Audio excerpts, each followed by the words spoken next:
Hello, my name's Colin, and I'm a scruffy looking Nerf Herder, so I am.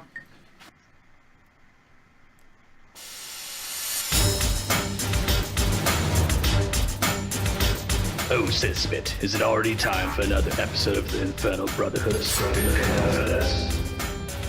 I wonder what they got cooking for us this week. Inform Lord Vader at once and tell him to bring me that rebel scum.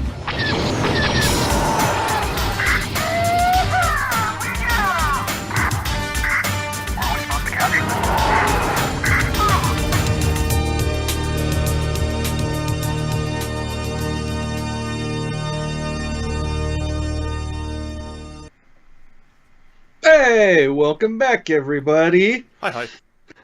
Welcome to the Infernal Brotherhood of the Scruffy Looking Nerf Herders. This is our monthly live YouTube vidcast where you get to listen to a bunch of idiots talk Star Wars. So, hi. It's like Hi. Thing 1 and Thing 2, but Idiot 1 and Idiot 2 is kind of... We should totally get Thing 1, Thing 2 shirts. Yes. I think it really... Onesies. Yeah, it would totally up the production value of this podcast. We need to do something. Yes. I was going to dress up, but then I took a nap up until about 5 minutes before I had to get on the computer, so... Well, thank you for waking You up. get this, yeah. F-U-C-K on your shirt.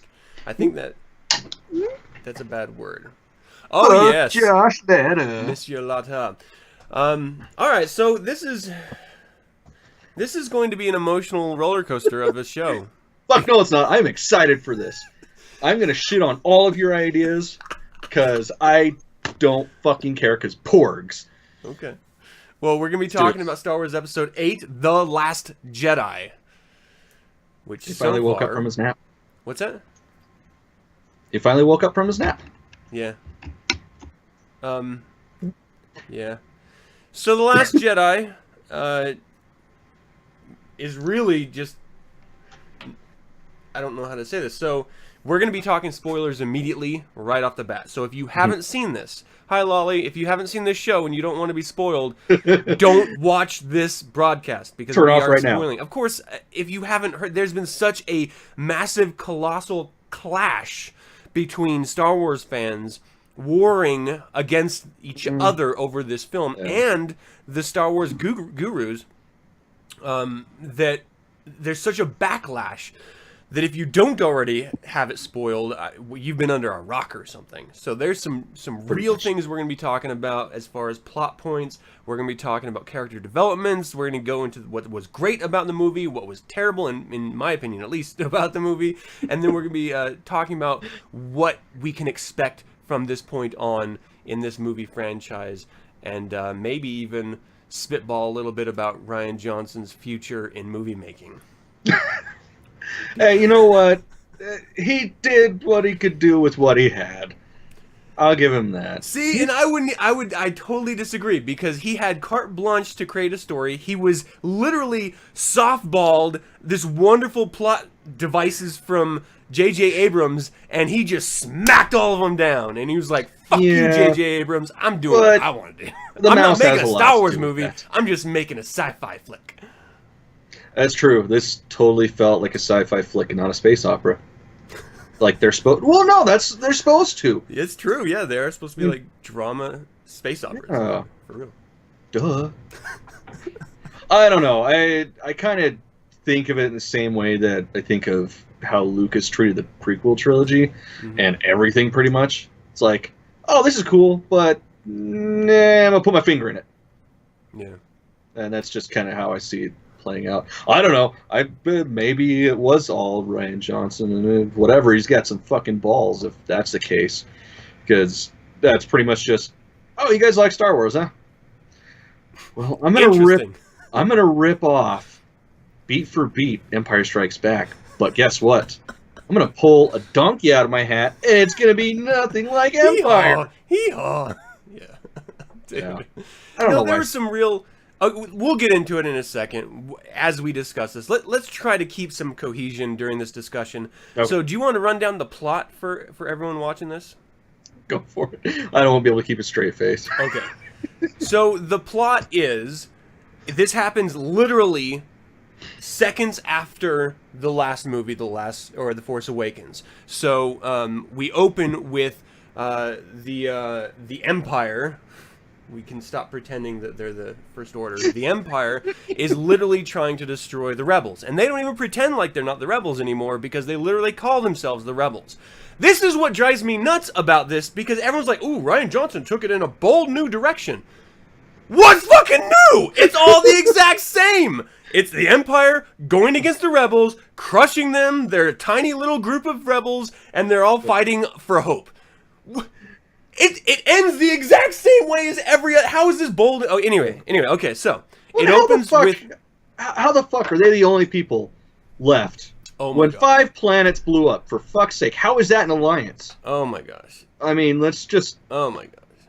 Okay, yeah, keep going with the plot. Sorry. Okay, so the plot is the First Order is assaulting the Rebel base, the Resistance's base, and the Resistance is able to get the last ships off of the out of the base before they completely destroy it with a Death Star-like weapon, which is 2 massive mounted sort of ground cannons on one of these big Star Destroyers. A dreadnought. The Oh my Dreadnought. god. It is a massive. Had a fucking rager when that pulled in. Yeah, until Poe comes up and prank call. He Jersey boyed fucking Hutch or Hut Commander Hux. or whatever. Hux. Here's what drives. Oh, this was the opening tone setting scene in the show. In that, I'm jumping ahead. God damn it. Okay, let me focus on the plot. I gotta focus on the plot. So the rebels barely get away and they jump to hyperspace, thinking that they escaped the First Order. The First Order comes right out of hyperspace right behind them. They're low on fuel reserves, and so they have to keep running away from the First Order because the First Order doesn't have fast ships at all. And their weapons are only good for a certain amount of distance. Mm-hmm. So their shields are completely rechargeable, no problem with that, but they can just stay just out of range, so everyone has the exact same speed ship. And so they all together are moving through space, and they realize that the First Order is tracking them through hyperspace, and so they need to figure out a way to either get rid of this tracking device or find some subterfuge way of getting out of their ships in order to get to some safe zone that no one really knows about. Well, here's the tricky thing. Some people do know about it. In fact, it seems to be the idea all along to evacuate the primary rebel ship to get to safety, but they don't tell anyone about it. They keep it completely secret. Leia knows about it. Admiral Holdo, or whatever her name is, knows all about it, but no one else does. Just the 2 highest ranking officers. The literal final existence of the Resistance, the rebels, is solely based on this one single strategy that no one is allowed to know about. So much so that a mutiny happens during it. And it's so horrible. Okay, it's so not even a mutiny. So the mutiny happens, and in order to hedge their bets, because they don't know about this secret plan to go to the secret planet base, they send Poe and this new character, I can't remember her name for the save the life of me. Did you mean Finn? I'm sorry, I didn't mean Finn. Finn and the mechanic girl. I don't know her name. Rose and Finn to a casino planet, Canto Bight, to go find a hacker, which they never find. They just happen to run into Benicio del Toro in the jail. Yeah. It's Cold Slicer, but whatever. The hacker, for everyone who doesn't understand sci-fi lingo. And their plan is to take this slicer, come back to the slowest chase ever Benny Hill chase sequence, Yeah. jump into the massive Snoke starship, the biggest ship ever to have existed in Star Wars universe. It was pretty sweet. Oh my gosh, it was actually a really cool ship. What actually is it bigger than Death Star? Oh, as far as like ships, I mean the Death Star. Well, yeah, you It was guys said good. still a ship. Yeah. It had fucking hyperspace All right, capabilities. all right. We all know this from Rogue All One. right, I'm sorry. Jeez, come on. I'm sorry. Damn it. Okay, so So their plan is to get onto that ship, disable the hyperdrive tracker, get back to their primary ship so they can then jump and escape this onslaught. Already, the plot has deconstructed itself, but that is the basic synopsis. They don't actually succeed, so they go down to the planet Crate, I believe it's called, this salt planet. They'll never find it because it's right there. It's the only planet right next white. to them. It's salt hot. It's white. So it's super reflective from any star in the system. Okay, so they escape to the only freaking place, but guess how they figure out that they escaped? Because apparently there's cloaking devices on these tiny little ships, or there's some master code that they installed to hide the ships from the Imperials, which I would argue, if they're capable of doing that, then they didn't need to go find the slicer on Canto Bight. They could have just taken whoever wrote that fucking code and, like, invaded the ship in the first fucking place, but okay. So they get down to the planet's surface to this old beat-up rebel base, like old school, like original rebel base from the original trilogy. Before the original trilogy, even. Before the battle, yeah. Yeah. They get down there, and it's literally good guy versus bad guy, fight to the death, but there's miniaturized Death Star technology that will open up this door in a very Lord of the Rings fashion, slow-moving, battled armies coming in against each other. So, and then they're sort of given the opportunity to escape at the very end, though I would argue that probably shouldn't have happened either. Okay, so that's the plot. It's just a slow as fuck chase sequence. That is literally the plot. The thing I don't understand is they know where they're going. They know where the base is. Why don't they drop off sooner or closer? It doesn't make sense. Could they not find parking or something? Like, originally, they were just like, haha, we jumped to hyperspace. No one knows that we're here. And then they came up right behind them, and they're like, oh, shit. So, arguably, they jumped to that point because of that system, because of that planet. They weren't just, like, drive on a road trip. Like, they had to map out that hyperspace jump. And so they knew where they were going all along. Okay, so that's near the end. Okay, so that's the plot. What are your thoughts on the plot itself? Now this is, let me just sort of frame this. This is the structure of the entire story. So whether you like the cinematography, the sound design, the music, the character choices, the development, it all rides on this one singular chase sequence that is the entirety of the plot. Yeah. And this is what is being lauded as a wonderful script by Rian Johnson. What do you think about this? It's so horrible. I mean, okay, to be honest, I loved it. But I'm of the mindset that the mouse already killed Star Wars for me because they said that the books don't count anymore. It's a lot of books. So the old books don't count, but they are writing new ones. Yeah, I haven't read the new ones yet. But it's Christmas tomorrow, so hopefully I will be. Santa, come on. Yeah, I've been damn good the past hour, so I better get something. But so that's my thing. Like when I go into movies like this, I don't really expect anything because everything that I've known and loved for the past 10 years, I've been jerking off of those books. Like all that doesn't count anymore. So it's just like, let's see what happens. Mm-hmm. Plus, I'm also of the mindset that I could either have this Star Wars movie or I could have no Star Wars movie. Yeah. And to be honest, I mean, the Rogue One, it kind of destroyed Star Wars movies in the sense that there's no way in hell it could ever be that good. Like Rogue One, to me, is only second to Empire. I agree. Yeah. And the last 10 minutes make the entire movie. Oh my god, yes. It's still much better. It gives me the goosebumps every time I watch that. Which is why I was so stunned. So we started with The Force Awakens went into production as soon as they purchased the IP.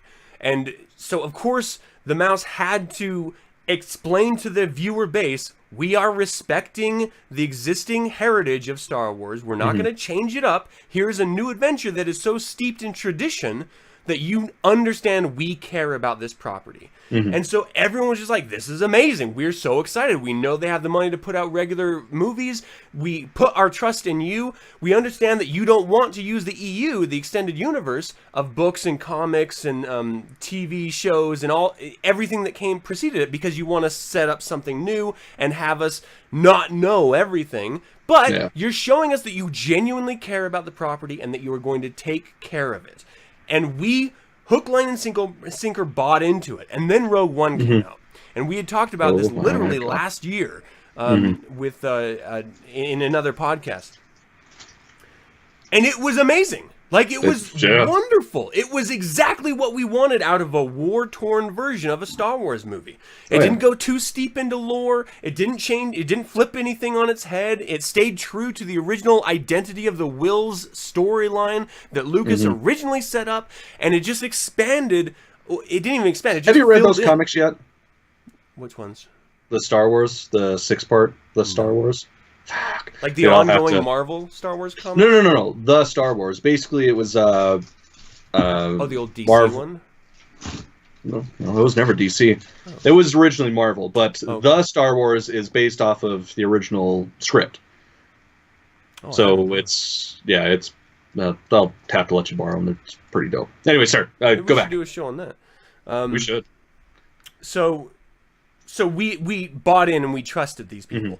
And then they started putting out comics. And then they started putting out books. And they started putting out video games. And they started leaking these wonderful little plot ideas. And they started making these wonderful connections to the other cartoons that were out at the time, to the history that existed already. And they were filling in these gaps and making us wonder, really making us hope and dream about possibilities. And we weren't making this up whole cloth. They were putting it in the books. They were seeding these ideas for 2 years from The Force Awakens. Not to mention everything The Force Awakens set up. Well, including the novelization. Yeah. They seeded so many wonderful ideas. Horrible. And then they gave the story over to Rian Johnson, and from everything I've read, there was no existing plan for what the characters did from Force Awakens on. They wanted to leave it up to the creativity of the directors. And this is where you have a problem with everyone who has been a kid who's played the game Telephone. You tell a secret to someone in their ear, they hear what they want to hear, and they tell it to the next person. So by the time it gets to the end of the chain, you got a face guard that goes down to your stomach. Yeah, it makes no sense at the end. It's something completely different. Well, that's what happened with this movie. Rian Johnson said, I don't want to use any of the plot devices that were set up in the books, in the comics, in the video games, in the movie that already preceded it, that this is literally a sequel to, and turned it all on its head and said, fuck it, I'm doing my own thing. Yeah, he wanted to kill the Star Wars that we know and love. Like, he even, not verbatim, of course, but he basically said something like that because he's trying to set it up for the next trilogy. Right. He wants the whole idea of the Skywalker bloodline being a story arc to be gone. Here's the thing, though. You can have multiple trilogies with different story plots. Like, very you easily. don't have to destroy it. You can just say, okay, well, this storyline is the Skywalkers, which was originally the plan all along, and this trilogy is something else entirely. You don't have to destroy one in order to have the other. And I don't know if this guy understood it, but I don't think so. I don't think so either. But I don't even think he knows what an aluminum falcon is. Just throwing that out there. Falcon. I don't even know this. So the plot itself didn't make sense. There were so many plot holes in it that we don't have time to cover them all. But the biggest ones for me, and I'm hoping you can share any ideas that you have. Well, maybe, do you have any plot holes that bugged you? The movie. I thought you liked this movie. I did. That's the thing. Like, first viewing, I walked out of it sort of like the first time I saw Phantom Menace. It was like, that was a new Star Wars movie. Cool. Got home, was talking to my wife about it, all excited, and then I actually sat down and was thinking about it. Like, fuck, I don't know if I actually like this movie. And then went and saw it the next night, and I was like, okay, I like it. God, there's just so much. Like, So How did Kylo's scar get bigger? I don't get that. It was right here, right, Yeah. just barely on his face, and then you guys see those huge ass nipples and the scar that goes all the way down here. It didn't make sense. see, and I can And then- forgive like aesthetic changes. No, I can too, but it didn't make sense to me. And then the biggest thing, honestly, is the timeline. That's really, even right now, having seen it as many times as I have, that's still the one thing I can't get over is the timeline, because it's supposed to take off like immediately after The Force Awakens, but there's certain shit that's set up that it's like, oh, well, this is months later. And it's like, well, that doesn't make sense. How the fuck are you doing an evacuation months later when you know they're coming? Mm-hmm.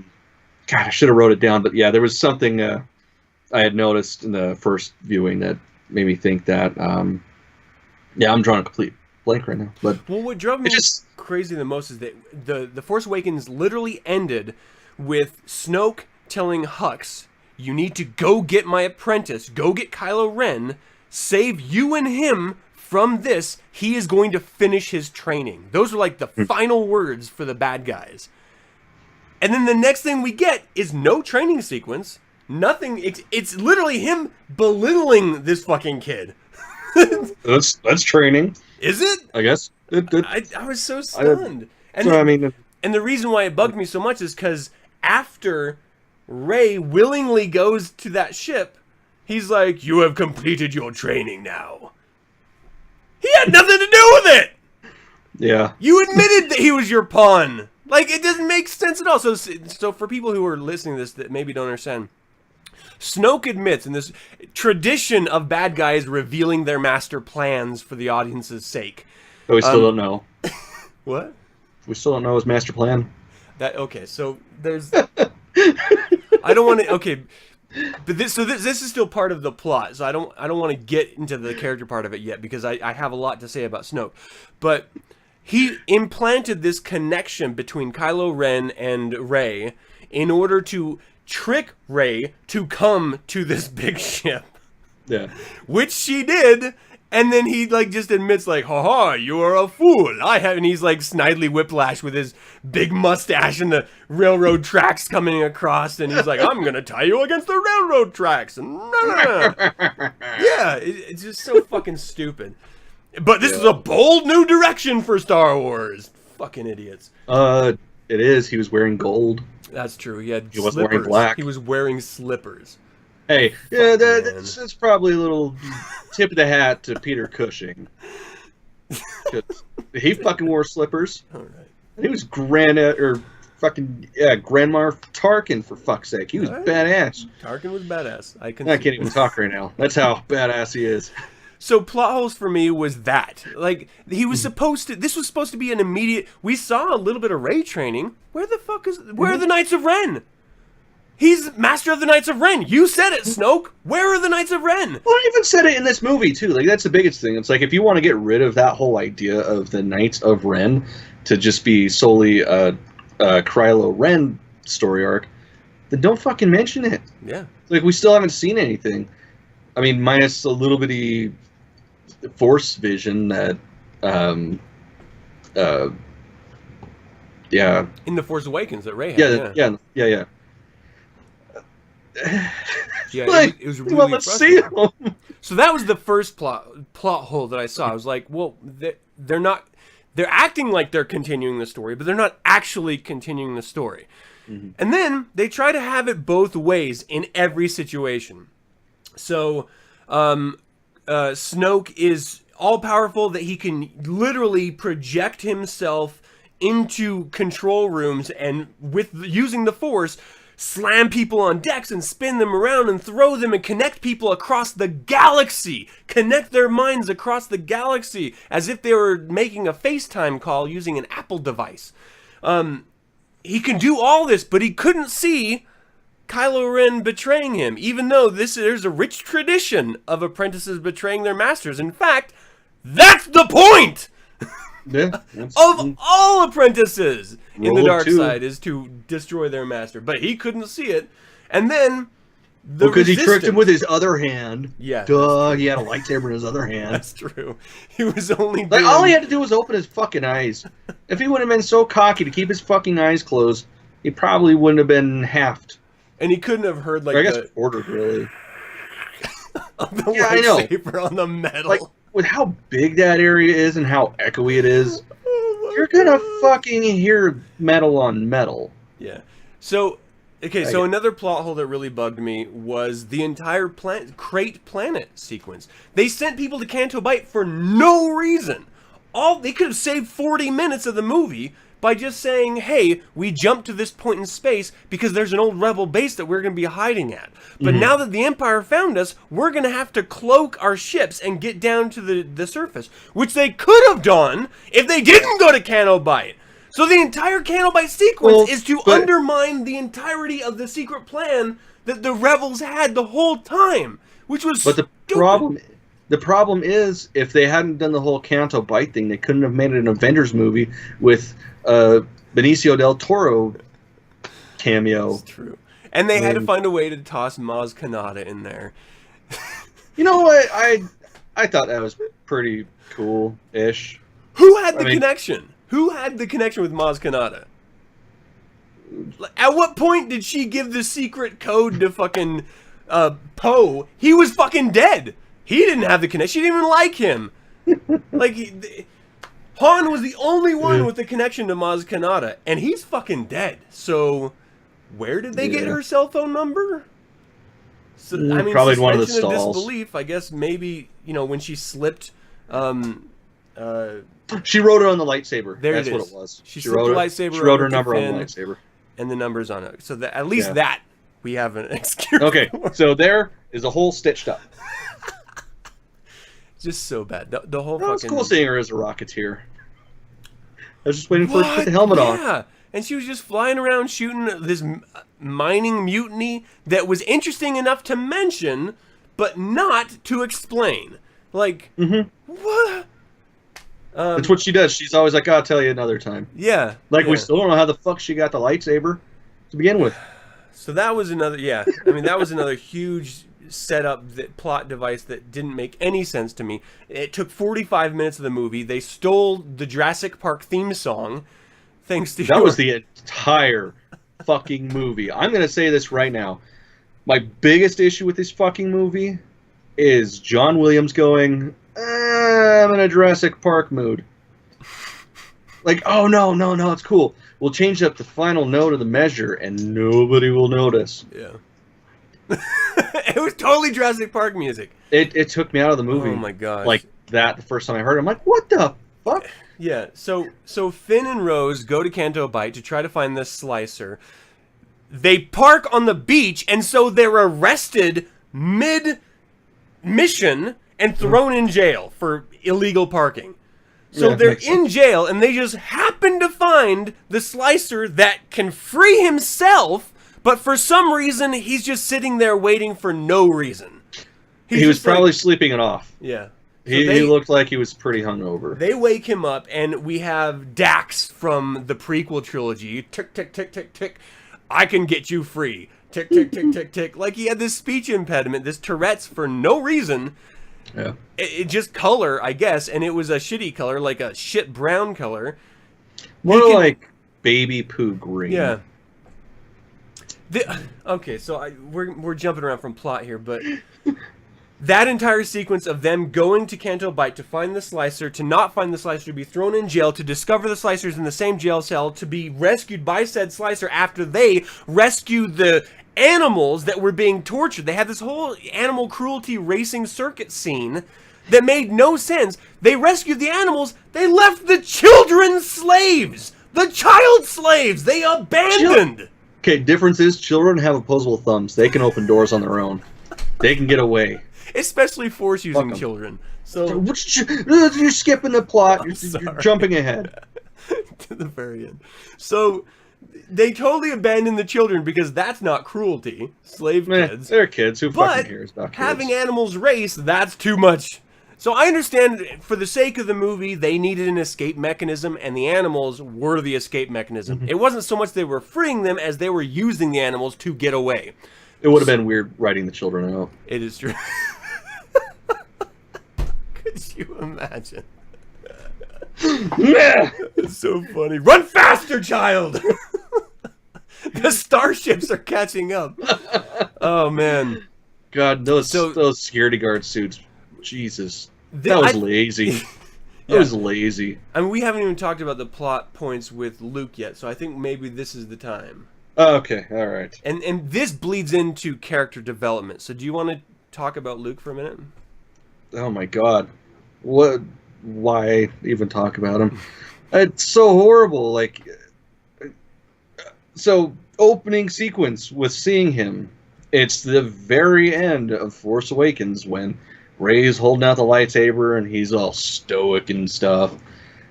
And then finally he grabs it, chucks it, and then walks off.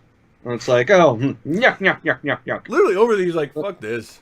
Yeah, this is literally my father's lightsaber, the one device that introduced me to the world of the Force, the very man that I redeemed after 27, 30 years of trying to find him and correct his life. It wasn't that long. Was it? No, I mean, there were huge gaps between each movie, right? I mean... It was 22. Okay. So, yeah, right? 22 or 23. He wasn't 30. Okay, so 10 years of... Anyways, whatever. He redeems this guy, this lightsaber, the moment he discovers that the ultimate bad guy in the galaxy is his own dad that just cut his hand off while he was using said lightsaber. His first reaction to that is to toss it over a fucking cliff over his shoulder. Yeah, it just... I get it. They wanted to make it funny. Do you remember when I sent you that link about Mark Hamill reading the script and completely disagreeing with it before the movie came out? And I was like, oh, I hope this isn't... Well, because, yeah, I mean, he's always been vocal. I mean, he's probably the one that's come so close to just breaking the NDA. But, yeah, totally. like, it was, oh, man, he doesn't like it. That means he's a Sith, maybe. Oh, let's see how this plays out. I mean, it would have been derivative as shit. Like, it would have been, oh, I'm turning into my father. But, man, honestly, that would have been better than what did. There's a precedent for it. I mean, yeah. He literally, Return of the Jedi, he played with the dark side in order to beat Vader. So it makes perfect sense that if that plot device was used, it would have been logical. And so instead, they use a plot device that makes no sense. He gives up on everything. The one singular person that... Luke Skywalker, goddammit. He's a crybaby, for fuck's sake, but he sticks to his laurels and shit. It's true. Like, fuck. He's a total bitch, but he's a badass bitch. Like, he turns into a super bad motherfucker. And even in the comics leading up to it, he is a bad motherfucker. So suddenly... Oh, even in Heir to the Jedi, it's like right after A New Hope. Even in that, he's fucking awesome. And then suddenly he just gives up on everything. And not even just gives up, but wants to kill his fucking nephew. Not turn him back to the light side. Kill him! No, he wants to avoid him. That was the thing. Like, he didn't want anything to do with him because he had already made that mistake of, oh, I saw the darkness and I was going to kill him. And it's like, Luke Skywalker wouldn't do that. No. He would have kicked him to wake him up and been like, hey, man, explain yourself. We need to talk. Let's go commune with Anakin Skywalker, the redeemed bad guy. Yeah, it's just... Fuck. So instead of being the Luke Skywalker we all know and love, he is a grumpy old man, which... Whatever. I mean, you hang out with a bunch of really weird toad creatures that are angry. I'd probably be pretty angry, too. Angry toad caretakers, yeah. I mean... God. This entire series has made the biggest deal about the tradition of the Jedi and the tradition of the Force. And that there has always been this establishment. And so you're going to wait until the 8th episode to destroy all of it. Even Yoda is like, fuck the ancient Jedi text, the first Jedi text that ever existed. I've got a big problem with that. I mean, I understand it, ancient, whatever. They probably wrote shit down because they didn't have, flimsies or whatever. But that was the whole biggest thing. George Lucas didn't want any paper in any of the films because it was supposed to be futuristic, even though it's a long time ago. And seeing books. I mean, of course, we got glimpses of them in The Force Awakens, but God, actually seeing books in a Star Wars movie, it was so weird. It's like, that's not how it works. Damn it. Yeah. So the character of Luke Skywalker begrudgingly training Rey, which he said he would give her 3 lessons, of which in the movie we only see 2. The third is supposed to be a cutscene that we're going to get in the DVD release, or the Blu-ray release. I didn't know that. That's good. Yeah. Maybe it'll completely change the movie. No, they already explained what it is, and it's fucking dumb. Oh, I want to hear it. I don't know. You want to hear it? Yeah, fuck yeah, I want to hear it. All right, so Luke is telling Rey that marauders regularly assault the island that they're on, and many of the caretakers die every assault. But because the Jedi must maintain balance in the Force, they're not allowed to go defend the caretakers. And so this is serious. I'm not lying.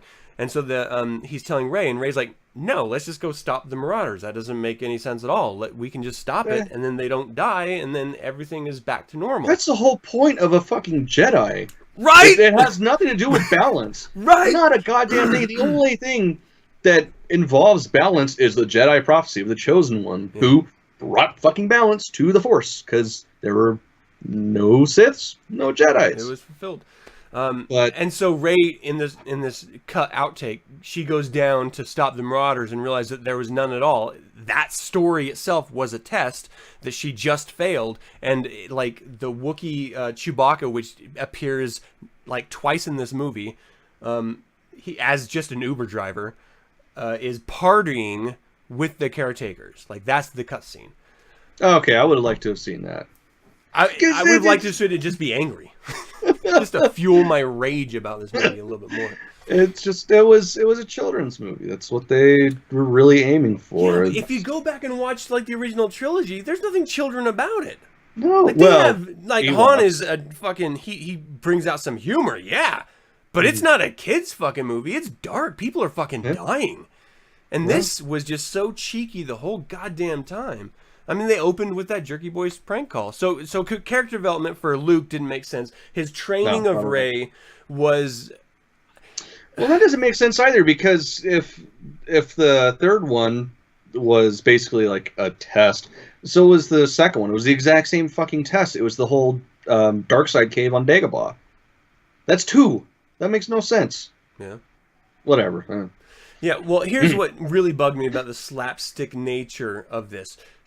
Rey has felt the Force. She has controlled the Force. In that final battle with Kylo, the only reason why she won is because he had already been shot by Chewie's bowcaster. He was bleeding out, completely depleted, and then she ended up besting him because she communed, because Maz Kanata told her to feel the Force, and so... Apparently, Jedis don't have to be trained in the Force anymore. They just innately are super powerful. Well, okay, Anakin Skywalker, little baby Annie, he had no training at all, and he was a pod racer because of the Force. Point. Yeah. It's really not unheard of, and it even explains it in The Force Awakens, like how she's becoming so damn powerful because she has no guidance or anything. Like when you can open yourself up wholly to the Force, you become the Force in essence, not just a Force user. I would completely argue with that, because there was a chosen one that was birthed out of the Force itself, and that was Anakin. And so Rey, as we're told in this movie, is literally nobody. She is just a kid that was sold for water. So she's not another Anakin. She was sold for booze. I'm sorry. They did say booze.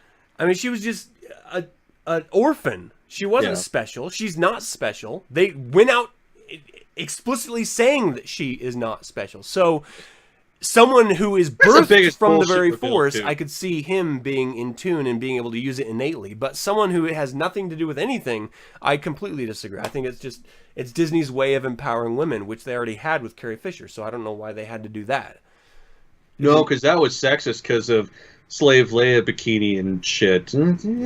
No, that's fucking Lady Death, goddammit. She killed her captor with her slave costume. That is female empowerment, goddammit. Yeah, straight up. Whatever. So the whole arc with the training of Rey was completely unnecessary because she didn't learn how to harness it, and there was just this stupid slapsticky feathers or leaf scene. I loved it. It was Put your so hand out. Do you stupid. feel the Force? No, she doesn't know what something touching her fingers feels like. She's already communed with the Force. She knows what the Force feels like.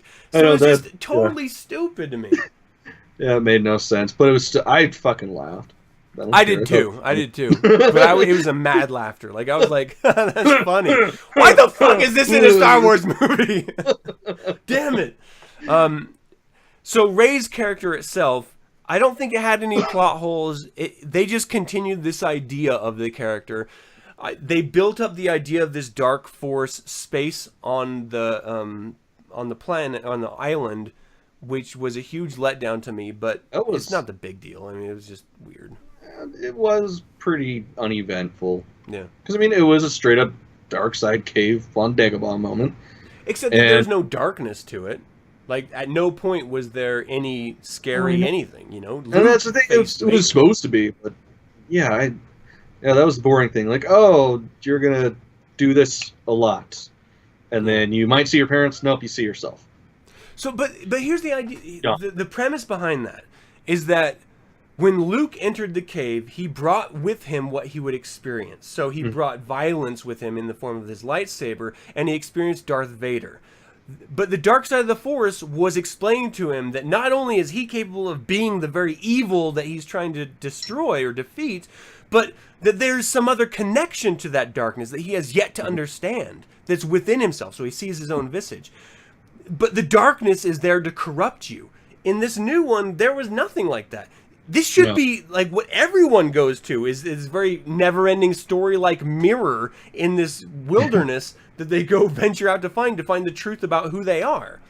She was going to find out who her parents were and realizes that she's all alone. It's just her. Her parents don't mean anything. They're no one special. She's the only one that's in control of her own destiny. She's no one. So at what point was there a darkness that had tempted her? What was the dark side influence at all? And why was Luke so scary. upset? Yeah, it did look really cool. But that should be what every Jedi wants to go to learn about who they are. Find a little introspection, you know? Yeah. Drove me crazy. Okay, so let's talk a little bit about characters then, because we talked about how Luke was very different. Kylo Ren, what did you think of his character arc? Yeah, it was all right. See, this is where I actually liked it. Oh man, he didn't cry as much, so I really like that. He didn't cry at all. Okay. I understand why he was so snot-nosed and teary-eyed the entire first movie, because the entire first movie, it's setting up the fact that he's in major turmoil. Who hasn't been there? And who hasn't killed their dad to get over it? So he wasn't crying this time, which was good, because it would have made no sense, but I don't know, he's boring. He was a boring character, honestly, I thought. I mean, it was nice to see the whole Force Skype calls between him and Rey, because that honestly, that's the only time I felt any real character coming from him. Yeah. The rest of it was a child throwing a temper tantrum. Yeah, that's about it with Kylo for me. I liked Kylo in this because when I first saw Kylo in the Force Awakens of this trilogy, the first episode of this trilogy, I was really disappointed because he was such a whiny brat. But I was pacified with the idea that we would finally get to see the development of a whiny kid into a powerful evil force. Yeah. And we got that in this movie. Like, he turned from that whiny brat into this dominant, powerful, evil presence. And so his was the only character development I actually enjoyed. I was like, okay, now we got a bad guy that's worth something. Well, he was Jason Solo. Yeah. Another reason why I liked it. That was his entire arc. It's like, you know what, that was pretty good. Let's keep that. Minus the whole Vongese shit, but yeah. I mean, it was cool. So let's talk about Snoke really quick. All right. What do you think about Snoke? Biggest fucking letdown of the movie. Like, especially because you read. We read the novelization of The Force Awakens. Like, he is the whole diatribe he has with Kylo about there has been an awakening. Have you felt it? Like, that is almost a solid chapter in the novelization. Yeah. Like, and it goes into some shit about seeing the rise and fall of the Empire and this and that, and just like, oh fuck, I need to know who this guy is. And then to have him be like, oh, I'm gonna fucking close my eyes, apprentice, and yeah, you're doing things for me. Yeah, I can feel it because you want me to betray me because I cannot be betrayed. And then just to die. Like, no backstory, no nothing. Yeah. Like, it just, fuck, it was disappointing. Like, Yeah, Kylo Ren immediately killed him like a punk, and that was the it. That was the end of that character. Like, yeah, just, like, the big bad guy that had been implanting dark side thoughts inside of Leia's womb. Yeah. Yeah. Like, they called that in the Bloodline book. Like, he was seeding thoughts of evil into Kylo Ren as a fetus inside of Leia, and she felt it in the books. That's why this drives me crazy. Disney approved these storylines ahead of time. They made sure to call back that Emperor Palpatine from the original fucking trilogy was being directly contacted by this evil presence that then seeds these thoughts and corrupts Leia's own fetus. And then he's born and corrupts him from Luke Skywalker, the fucking Redeemer Jedi that brings balance back to the Force. And then just dead. Who gives a fuck? Yeah. No, he's not important. No, and then they make a joke about it. Oh. Like, his lower half's going to fall and he's going to have his tongue sticking out. No. Yeah, that pissed me off. Like, and then they did not explain any. Oh god, sorry. This has nothing to do with it, but just another thing that's been pissing me off is they didn't bring up operation or the oh god, what was it? The contingency at all in the first movie. Yeah. And then everything leading up to this movie has been so heavy on the contingency, like Battlefront. It's Operation Cinder, the very beginning of it. Apparently, there's more DLC to the story, so it's even longer now, and I haven't played it yet, but hopefully today. But yeah, not even a fucking single word about it in this at all. I just bitched about it while I was thinking about it. Sorry. Yeah, no, it was a total letdown. They set up stories and then they just cut the ties to them and said it's not important. Well, then why did you set the story up? If you were just gonna cut, you're telling the audience that this is important. You need to pay attention to this, and then you say, "Psych, I'm just fucking with you." I felt like this entire movie was me being trolled. Like someone was just fucking with me. Yeah, it's pretty much how I still feel like Rian Johnson just fucking played a trick on everyone, and Disney's just sitting there like with the real movie, which is why they haven't released the book, waiting to release it. Like, this is my demented mind. I'm like, wait, are they really gonna do like a whole not Justice League, Batman vs Superman release? Dude, where it's even longer? Rian Johnson said, yeah, like, it is long. He said there's 20 minutes of cut footage. I don't fucking 20 minutes, and it was a 2.5 hour movie. No, it wasn't. It was 2:50. Oh, really? Or 2:45. Yeah. Holy shit. Yeah, a 3-hour movie felt fucking rushed. How ridiculous is that? I mean, that's bad storytelling. That's not good storytelling. No. I just don't understand this bold new direction. Everyone's like, "Oh, it was the greatest ever." Like, are you not paying attention to story at all? The vast majority of people that have told me that saw it when they were really high. So it's like, okay, I could see it. There was a lot of bright colors, and there were a lot of cute animals. Okay, so I mean, we haven't gone into a lot of character stuff, but I do. I mean, we've been fairly shitting on the story and the movie itself. There are some beautiful sequences in this movie. Mm-hmm. Porgs. So do you want to talk to them? I love porgs. God damn it. I'm indifferent about porgs, but they've been brought in so much, like they're the new Ewoks or something. I'm actually starting to become anti-porg. Crying porg was too much for me. That made me a little teary-eyed too. What? I don't care. Even if it's a fake fucking animal, it's still an animal, and animals shouldn't cry. There's two things in this world that shouldn't cry. Sorry, two, wherever my camera is. That's animals and old people. I cannot handle that shit. Oh, man.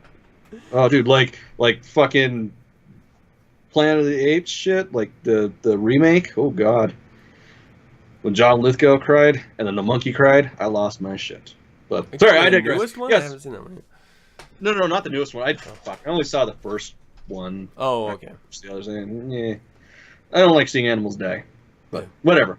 So, yes, It- visuals. Let's It get was back. a very, very Disney scene, Oh, absolutely. like straight up. Anyway, yeah. So, what were your favorite visuals? Okay.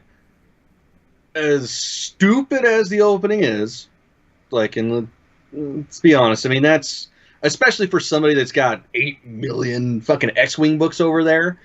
Like, I know Star Wars battles. Hmm. Like, I know what they're supposed to look like because I've all seen it up here. But even with how boring it was, and then the prank call, which I thought it was fucking hilarious. It's stupid. It's not Star Warsy at all. I fucking loved it. But yeah, that opening battle, like actually just all the space battles, like I dug them. And the biggest thing, like, and nobody has even said this, but God, we actually saw a rebel ship actually have a shield. Like, Well, that is until Kylo Ren and his two wingmen come and just go through right through the shield. Well, But- that actually is a thing. Like, you can do that if it's a small enough craft, as per the books. But yeah, no, like it was crazy. Like, that was the most insane thing. Actually, seeing a turbo laser just go whoop around the shield. I about had a heart attack when I saw that because I don't remember ever seeing a rebel ship actually have a working shield.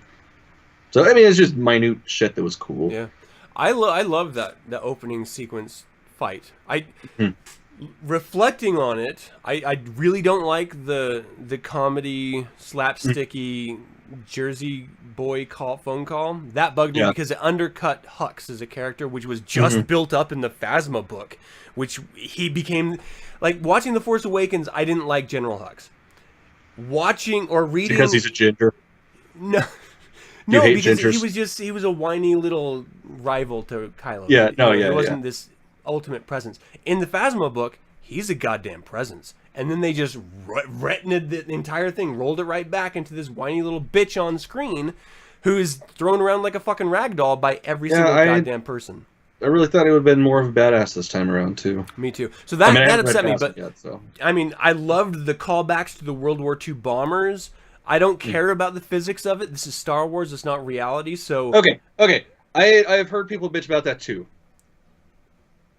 The physics are still there. I mean, they have like artificial gravity. How the fuck do you think people walk around in the ship? There's artificial gravity. Yeah. If you're close enough to it, like, you know, who's to say how far out the artificial gravity goes? So in theory, if the bombers are close enough within that gravitational pull, that would work.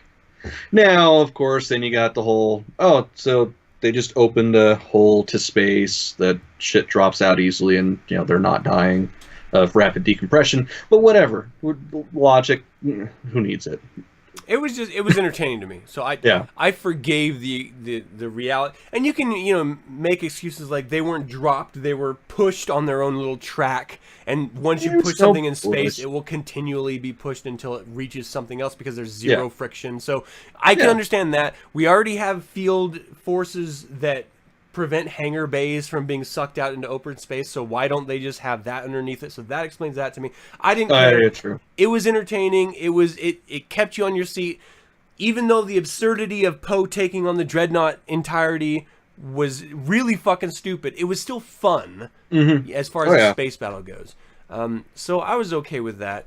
There was just so many other things that were just so terrible that I overlooked that. It was literally as soon as Snoke was cut in half, the movie just did a 180 on me. And I was just like, really? Whoa. You didn't like the movie after that? No, I immediately started. I stopped laughing. I stopped enjoying myself.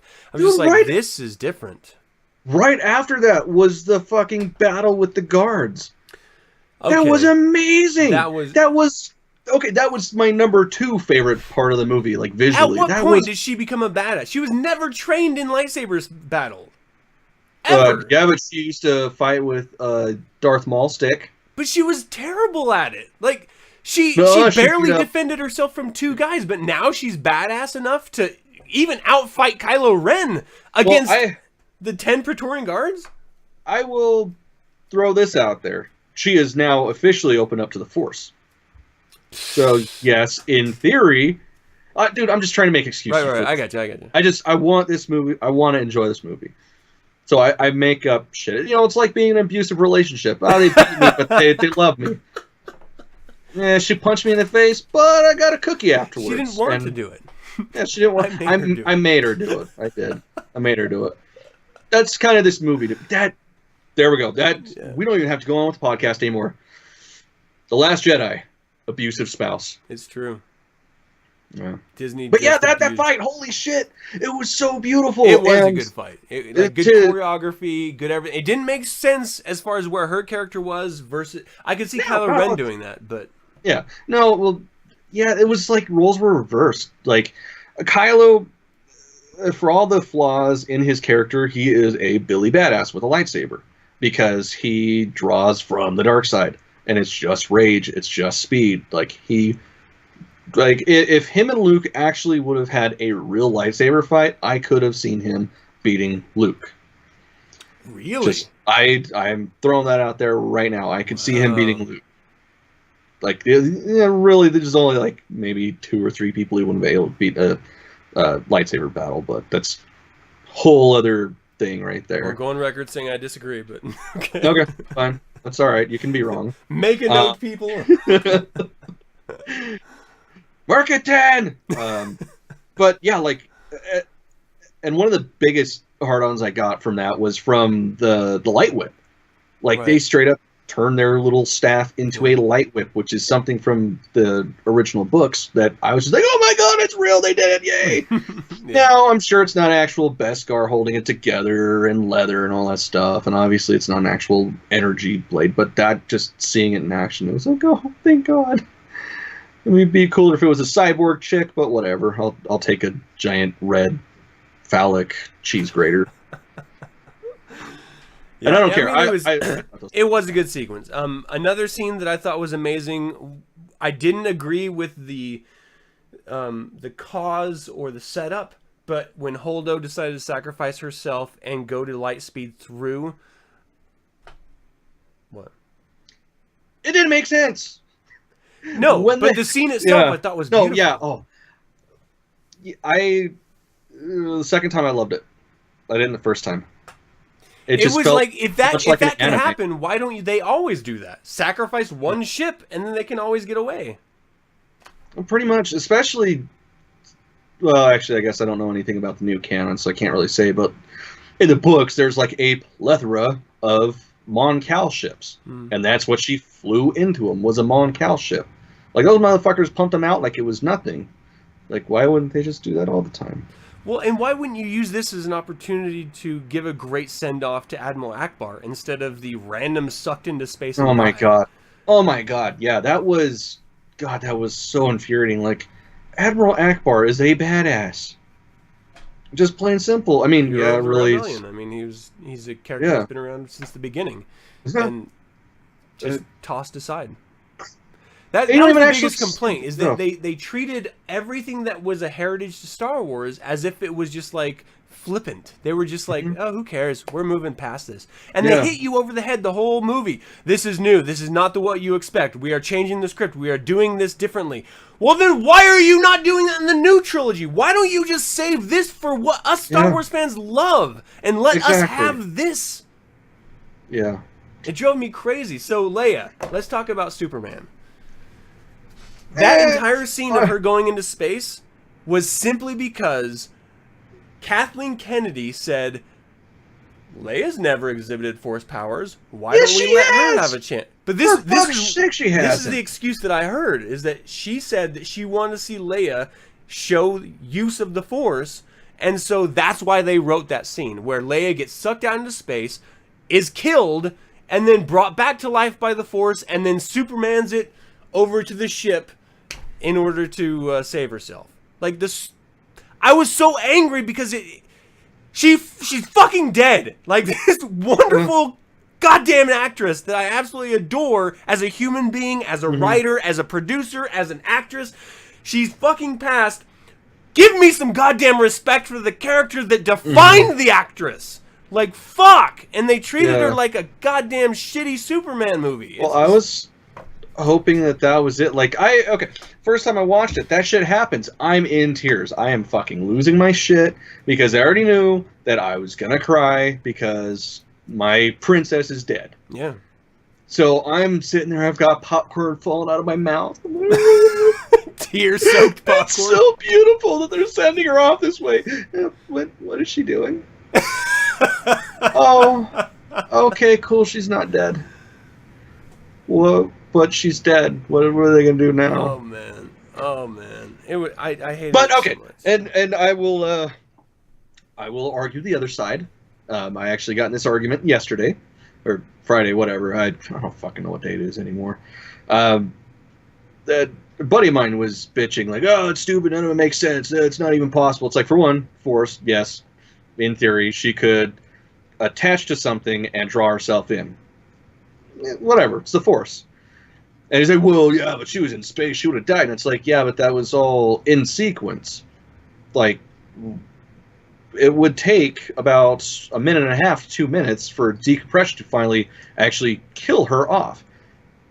She wasn't out there that long. It was a matter of seconds. So, in theory... This is actually true. I don't know if people understand this or not, but as far as physics is concerned, you can survive... I think it's like 60 seconds or something like that in the vacuum of space without being completely fucking murdered. And we don't know that traditionally as a culture because it's not really out there in the lexicon. People die in space all the time in sci-fi movies. But the reality is astrophysicists have done the calculations and you can actually do that. Well, and they've also thrown dogs in space. But whatever. So they... In theory, it could have all happened, but it was also a piss poor way to keep the character that they should have just honestly ended right there if they were going to kill her. Yeah. Well, obviously they have to kill her because she's no longer with us. Yeah. But that was probably the only thing I was hoping for in this movie. I mean, of course, I was expecting backstory and understand how the hell we got from Return to here.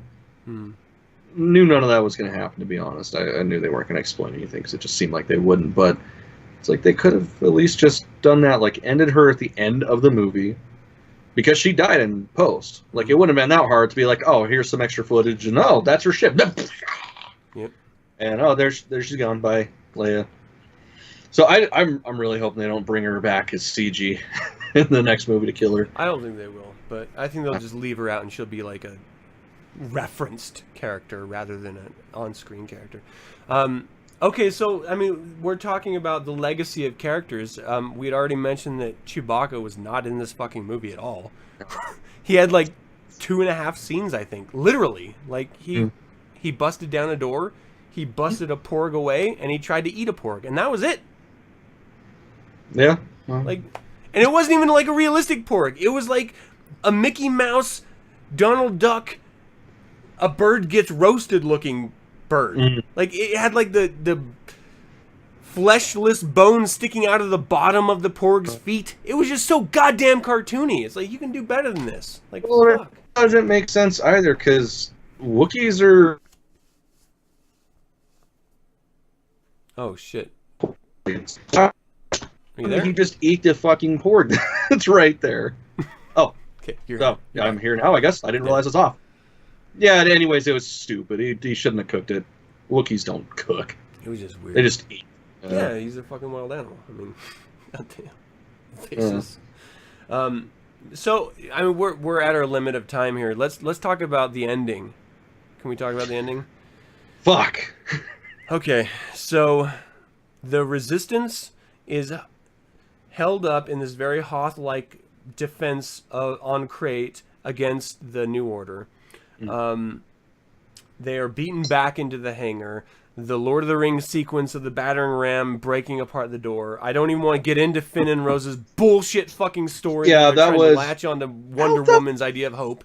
Fuck you. Did they die? That was a head-on collision of like they weren't even harnessed in. No, they were harnessed in. But still, died. They would have straight up fucking died. Or the AT-AT that was looking at them would have just fired a round, and they would have been disintegrated. well, that could have easily been that nobody gave the order and the person was super into their position. I guess. Like, I'm not going to do it until somebody says so.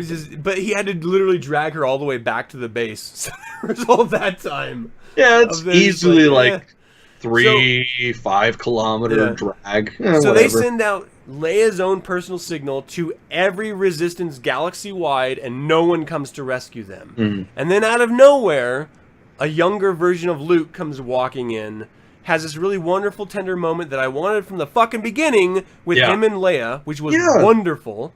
That was the second That then they fucking reneged on at the very fucking end. Mm-hmm. They go, psych, it wasn't real. But they had this wonderful moment, and then he goes out and does the one thing that he said at the very beginning of the movie was absurd and he would never do. And that's a single person using a laser sword facing down the New Order. Yeah. And he's literally said laser sword, which did make no canon sense because they've never referenced that at all. That's a meta reference from a fucking original script. I thought it was funny. It drove me nuts. But like but this was the Luke that we wanted to see the whole time. Yeah, it was. So finally, at the very last minute of the movie, Luke Skywalker shows up, finally. And then again, reneged, it wasn't him, psych. Like, fuck.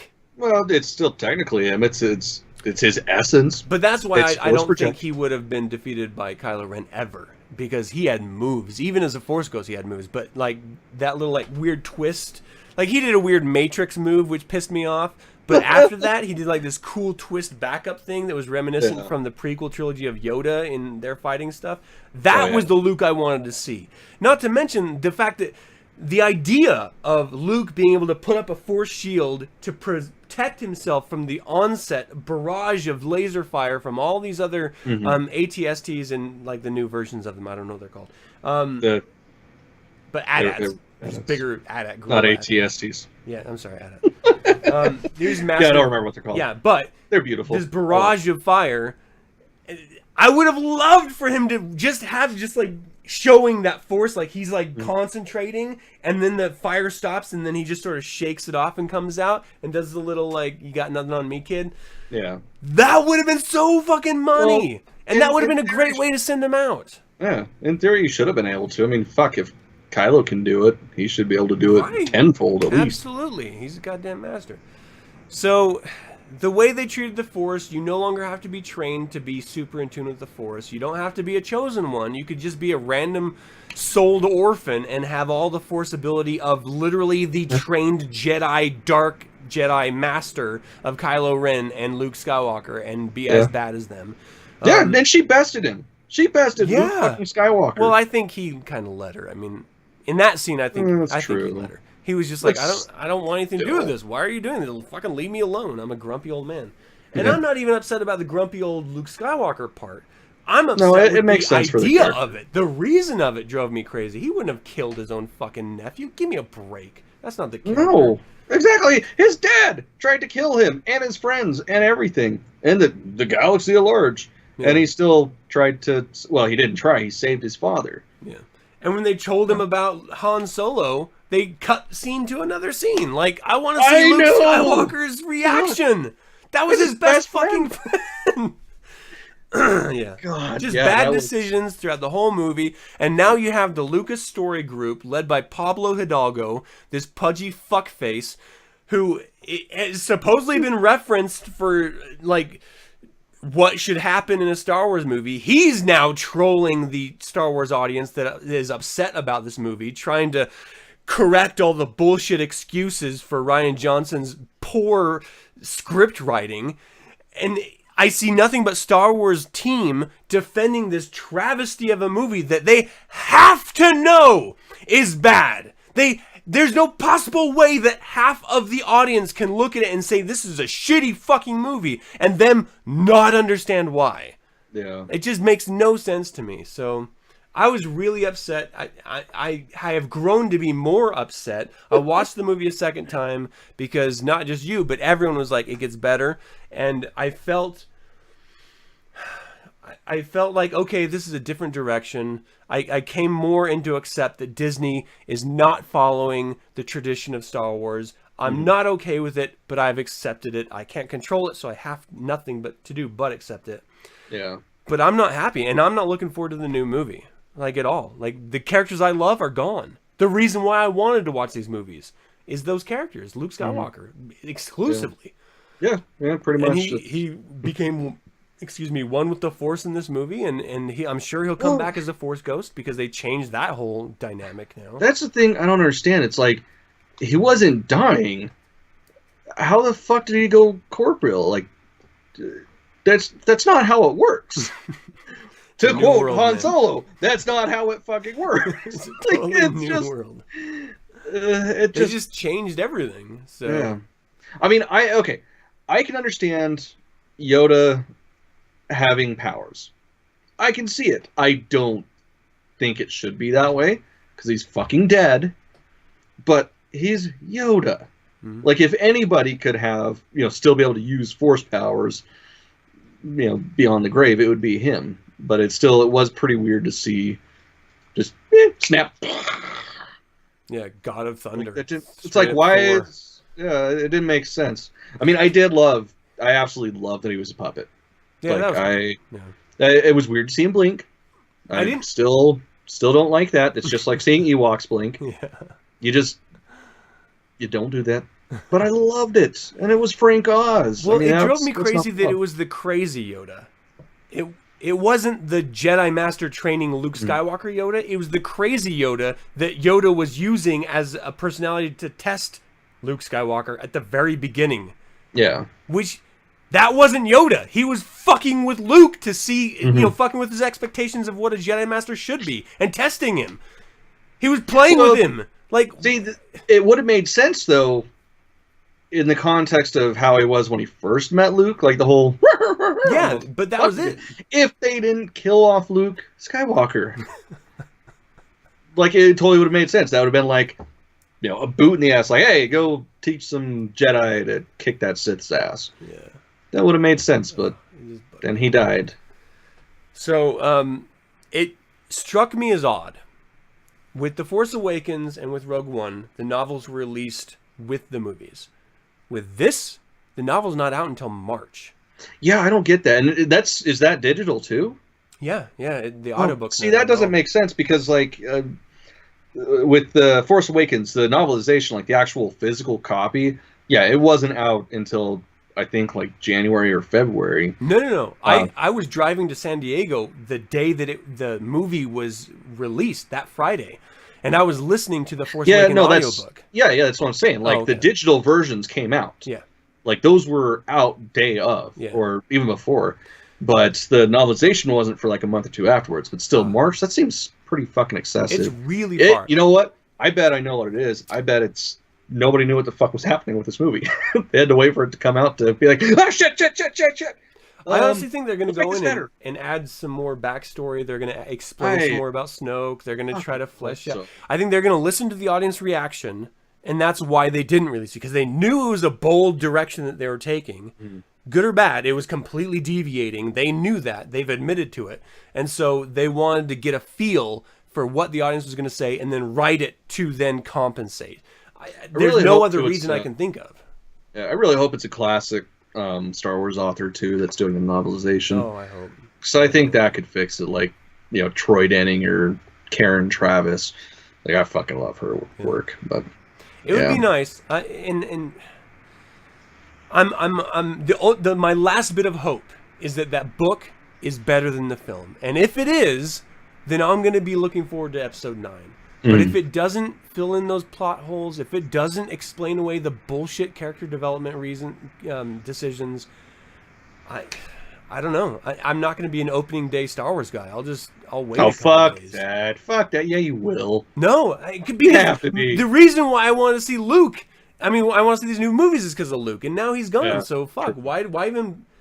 Like, there's no. I just don't care. I just want to see a movie. I'll see Han Solo because I love fucking Han. Pretty stoked about that. And that better be more in line with Rogue One than fucking this bullshit. Well, considering they, 70% 5% of the way through said, you guys suck. Although, to be honest, I don't know what the fuck they expected with the people that made the Lego movie and Lego Batman and shit. I mean, they're amazing directors, but the fuck do you expect? Yeah. I mean, it's like they made this one because like it's the same kind of humor. Yeah. Instead of the nice, dry, subtle shit that we've grown to love. But yeah, I really, God, I really hope it's good. Yeah. Especially because it's Han Solo. Yeah. I'm hoping. And I'm hoping the other anthologies, like the Obi-Wan or movie that's been announced, I'm hoping that's good. The Boba Fett movie that's been announced, I'm hoping that's good. But that's going to have to do it. I got a family out there waiting for holiday shenanigans. Oh, fine. Enjoy family time. I don't want to keep talking anyways. I guess I'll just go spend time with my family. And I guess you guys have to spend time with your family, too, because Adam's Buzz Killington. Thank you guys for tuning in, Norn. Good to see you, man. All right, people. That was the Last Jedi our discussion. I'm sorry it wasn't as coherent, but we're a little flummoxed about the entirety of it all, and there's good reason for it. I don't want people to be divided. Like, if you love this movie, good on you. I'm glad. I wish I did, but I didn't, and I wish I would have been able to look past some of the things that I've lived 40 years on this earth believing and understanding, but I can't. Yeah. So it's just this is the fucking way it is. Thank you guys so much for tuning in. Cameron, it's always nice to hang out with you, man. It's always great to talk Star Wars with you. And we're gonna keep doing it, people. Fuck yeah, keep we doing are. it, regardless of this shit. So, hey, until we next came time. to you on Christmas Eve. Yeah, we're in it for the long haul. This is dedication. All right, everyone. Until we can chat again, may the force be with you. That's no moon.